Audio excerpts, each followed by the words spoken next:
भैया पे आ जा रहे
কি ঘটেছে দাদা এখানে আজকে?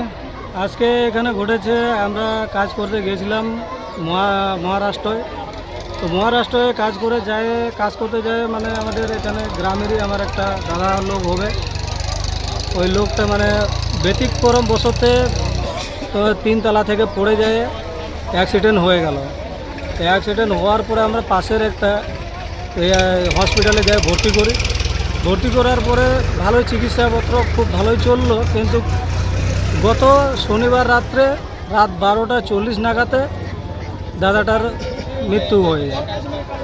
শেষে আমরা কি করি, সাহেবকে বলে পুলিশকে বলে শেষে আমরা বডিটাকে বাড়ি নিয়ে আসার জন্য ব্যবস্থা করি।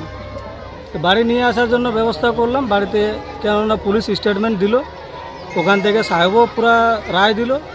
এই জন্য আজকে আমরা বাড়িতে বডিটা নিয়ে আসতে পারছি, থেকে সক্ষম হয়েছি। নাম কি ছিল যিনি মারা গেছেন? নাম ছিল শ্যামল হাসদা। বয়স? বয়স 44 আওয়ার্স। ঠিক আছে।